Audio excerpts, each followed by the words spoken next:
कि शिक्षा मान दिलाती है, सम्मान दिलाती है। कि शिक्षा मान दिलाती है, सम्मान दिलाती है। और जो जुड़े रहते हैं शिक्षा से, कि जो जुड़े रहते हैं शिक्षा से, उनको आगे बढ़ने का रास्ता आसान भी बनाती है।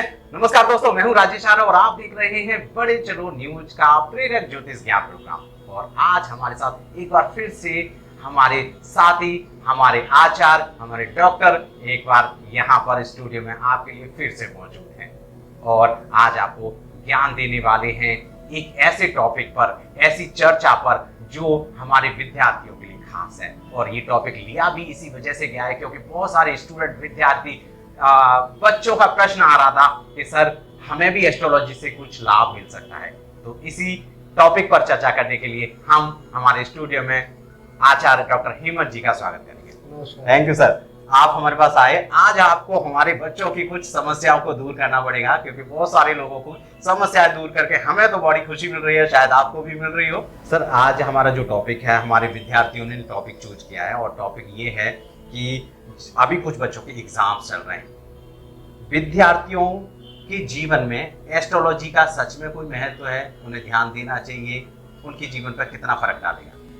बिल्कुल आर्य जी, अरे ज्योतिष का हर चीज के अंदर जो है अपना अपना महत्व है। हर जगह जो है ज्योतिष बोलता है कि आपको जीवन में क्या रहेगा, शिक्षा कैसी रहेगी, उन्नति कैसी रहेगी, आप व्यापार क्या करेंगे, हर चीज में ज्योतिष बोलता है।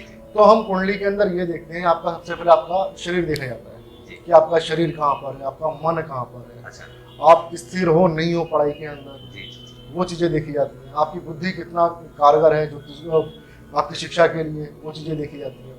ऐसे हम कुंडली के अंदर देखते हैं पहले शरीर, फिर उसके बाद देखते हैं आपका चंद्रमा कि आपका मन कितना है। चंद्रमा मन का कारक होता है। फिर इसके बाद में देखते हैं हम पंचम भाव।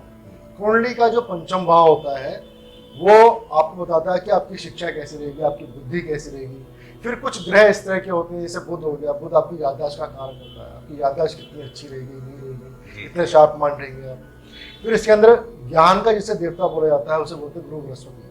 अच्छा, ठीक है, बृहस्पति किस तरह का रहेगा।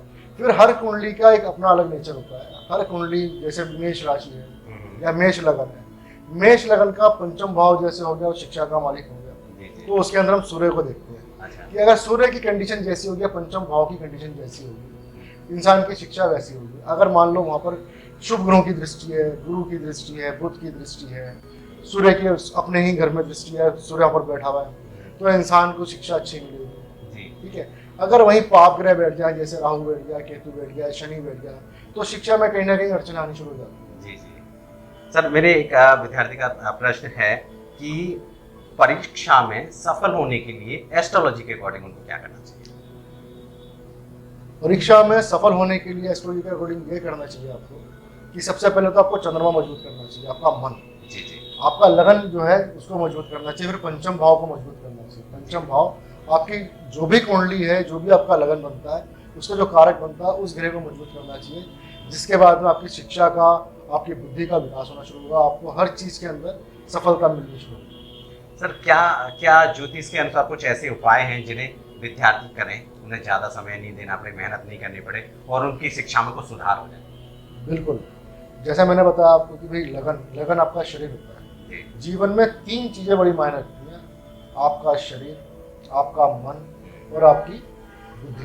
जी जी, जब आपकी ये तीनों चीजें सेंटर में होती हैं तभी आप हर चीज के अंदर सफलता पा सकते हैं। अगर इसमें से एक भी चीज जो अनबैलेंस है तो आपको कहीं ना कहीं दिक्कतों का सामना करना पड़ेगा। जी जी, तो कोई भी मेडिटेशन करें, किसी भी जो आपके इष्ट बनते हैं, पंचम भाव से हम इष्ट भी देखते हैं, इष्ट की साधना करनी चाहिए। आप जितनी इष्ट की साधना करेंगे आपको उतना ही जो है अच्छी सफलता मिलनी शुरू हो जाएगी। गुरु बृहस्पति का इसमें बड़ा अच्छा रोल होता है। शिक्षा के लिए हम देखते हैं, अगर बृहस्पति कहीं पीड़ित है या उसका पाप ग्रहों से संबंध बन रहा है तो शिक्षा में कहीं ना कहीं अड़चने आनी शुरू होती है।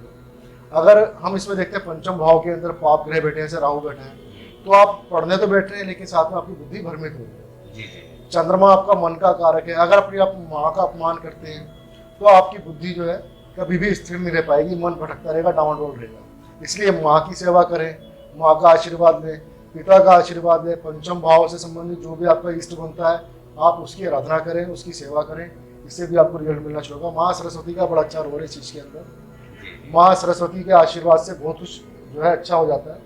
माता का जाप करें, मतलब इस तरह के छोटे छोटे उपाय जो हैं इससे हमारी जो है बुद्धि विकास हर चीज के अंदर जो है सहायता मिल सकती है। देखिए उपाय अभी आचार्य जी ने बताए, अगर आपको पर्टिकुलरली जाना है अपने अकॉर्डिंग तो आप हमें अपनी कुंडली भेज सकते हैं। इस नंबर पर जो स्क्रीन पे नीचे आ रहा है उस पर आप फोन करके बात भी कर सकते हैं या हमें कमेंट पर भी लिख सकते हैं। अगला प्रश्न मैं सर लेना चाहूंगा कि जिन बच्चों का मन पढ़ाई में नहीं लगता, पेरेंट्स समझ जाते हैं, बच्चे भी समझ जाते हैं कि मेरा मन नहीं लगा, उन लोग को क्या करना चाहिए?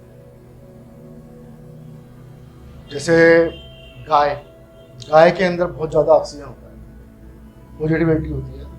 पीपल का पेड़ हो गया, वट वृक्ष हो गया, बड़े बड़े बोलते थे ना कि भाई जल चढ़ाओ, गाय को आप रोटी दो, कुछ खिलाओ, तो जब हम उसकी एनर्जी में जाते हैं तो हमें पॉजिटिविटी मिलनी शुरू होती है। जैसे कि बच्चे डिप्रेशन के शिकार होते हैं, जितना वो खेलेंगे, जितना उनके माइंड के अंदर ऑक्सीजन आएगा, लोम विलोम करो या कुछ भी, मतलब जो भी एक्सरसाइज कर सकते हैं वो करो, जितना आपकी बॉडी के अंदर ज़्यादा ऑक्सीजन जाए। पानी की भरपूर मात्रा अपने अंदर लीजिए आप, इससे भी आपका माइंड जो है क्लियर होना शुरू होता है।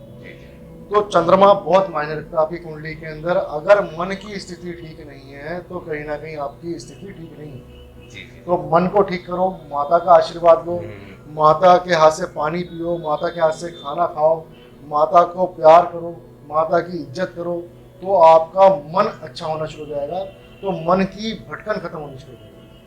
देखिए सर ने अभी बहुत अच्छी चीज बताई कि अपनी माँ का तो आदर आपको पहले से करते आ रहे हैं, आप उनकी सेवा भी शुरू कर दीजिए। ये आपकी बुद्धि को ठीक करेंगे, आपके ज्ञान को बढ़ाएंगे और आपको सफल बनाने में भी मदद करेंगे। अगले प्रश्न की तरफ चलते हैं। सर अगला प्रश्न ये है कि अगर कोई व्यक्ति, कोई स्टूडेंट, कोई विद्यार्थी किसी आराध्य को चूज करे शिक्षा के अकॉर्डिंग, तो कौन से शिक्षा के आराध्य भगवान है? देखो, हर कुंडली के अंदर पंचम भाव जो होता है वो शिक्षा का भाव भी है, तो आपके इष्ट का भी भाव होता है। अच्छा। तो हम उस पंचम भाव से देख के बताते हैं कि आपके इष्ट क्या होंगे। अच्छा। जो आपके इष्ट होते हैं वही आपका एक अट्रैक्शन होता है कि आपको किसकी पूजा करने के। कई लोगों को भगवान शिव का अट्रैक्शन है, अच्छा, उनको उनसे अच्छा कोई लगता ही नहीं है। कई लोगों को बजरंगबली से ज़्यादा अट्रैक्शन होता है, कई लोगों को माँ दुर्गा से, कई लोगों को माँ काली से।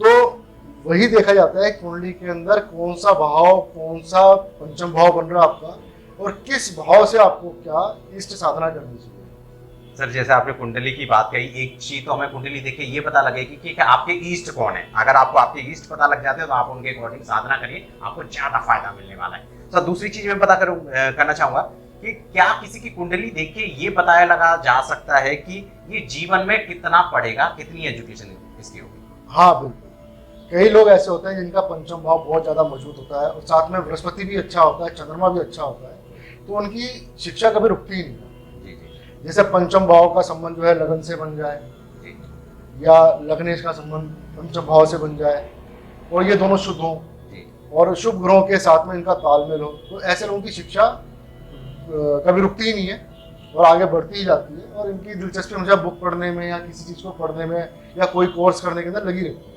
सर अभी बच्चों को एग्जाम चल रहे हैं, सीबीएसई चल रहा है, NIOS चल रहा है, ऐसे बच्चों को आप अपनी तरफ से क्या सलाह देना चाहेंगे कि उनके मार्क्स एग्जाम में अच्छे आ जाए?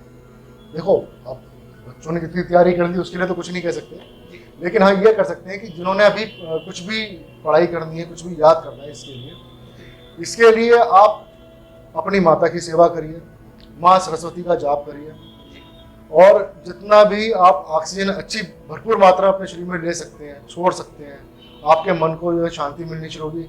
ओम नमः शिवाय का जाप करिए। ओम नमः शिवाय का जो जाप होता है वो लंबे सुर में करना चाहिए। ऐसा नहीं कि ओम नमः शिवाय बोल के खत्म कर दिया आपने, इसको लंबा लेके आइए और जब इसको लंबा लेके आएंगे तो मन को शांति मिलनी शुरू होगी। फिर आप जब पढ़ना शुरू करेंगे तो आप देखेंगे कि आपको फटाफट याद होना शुरू हो जाता है। सर अगर किसी व्यक्ति की पढ़ाई छूट जाती है और उसे लगता है कि क्या मुझे दोबारा पढ़ना चाहिए, तो कुंडली से ऐसे कुछ पता लग सकता है कि अगर वो दोबारा कोशिश करे तो जीवन में पढ़ाई हो सकती है? जी बिल्कुल, कुंडली के अंदर ये देखा जाता दशा। अगर आपका दशा के अंदर कहीं टाइम खराब आ रहा है, दशा खराब आ रही है, तो आपकी शिक्षा जो है रुक जाती है किसी कारण से। कुछ भी कारण बन सकता है, कुछ भी समस्या बन सकती है, लेकिन वही अगर दशा आपकी अच्छी आती है तो आपकी जो पढ़ाई दोबारा शुरू हो सकती है और अपने समय में आके आप कुछ ना कुछ बन सकते हैं। सर आपने बहुत सारे प्रश्नों के और बहुत अच्छे से आंसर दिए और मेरे प्यारे विद्यार्थियों, आपको भी पता लगा होगा कि आपको जीवन में करना क्या है। मुझे मोटा मोटा पता लगा कि आपको थोड़ी सी माँ की सेवा करनी है, पढ़ाई में ध्यान लगाना है, ऑक्सीजन सही से लेनी है, ओम का जाप करना है और अपने आप पे कंसंट्रेशन करना है। तो आपके जीवन में शिक्षा जरूर अच्छी हो जाएगी, मार्क्स जरूर अच्छे हो जाएंगे और इसके साथ साथ आपको पढ़ना तो है ही। इस अच्छी जानकारी के साथ आप हमारे साथ जुड़े हैं, डॉक्टर आचार्य हेमंत जी हमारे साथ जुड़े हैं, बहुत समय से हमें सेवा दे रहे हैं, कोशिश कर रहे हैं। आज आपने हमारे विद्यार्थियों को भी बहुत मदद किया, तो इसके लिए मैं थैंक यू चाहूंगा, आपको बहुत बहुत धन्यवाद करूंगा कि आपने हमारे विद्यार्थियों के लिए भी कुछ कहा, कुछ बातें उन्हें समझाई जिससे उनका जीवन सफल होगा। और आप ही वो दुनिया के सितारे हैं जो आगे चल के हमें और पूरी दुनिया को रास्ता दिखाने वाले हैं। तो आप हैं वो विद्यार्थी, और विद्यार्थियों को सजग और सही बनाने के लिए, आगे बढ़ाने के लिए आचार्य डॉक्टर हेमंत जी ने यहाँ भी आपको बड़ी सारी चीजें बताई, उन पर ध्यान दीजिए, आगे बढ़िए, तरक्की करिए और हमारे साथ भी इसी एपिसोड में, इसी प्रोग्राम में चलते रहिए, देखते रहिए, मिलते रहिए, क्योंकि हम आपको आगे बढ़ाने में मदद करते हैं। क्योंकि इस प्रोग्राम का नाम ही अपने आप में प्रेरक ज्योतिष ज्ञान प्रोग्राम है और चैनल का नाम है बड़े चलो न्यूज। आप हमारे साथ ऐसे ही जुड़े रहिए, यहीं ऐसे ही इसी प्रोग्राम में। नमस्कार, बाय बाय, टेक केयर और बड़े चलो।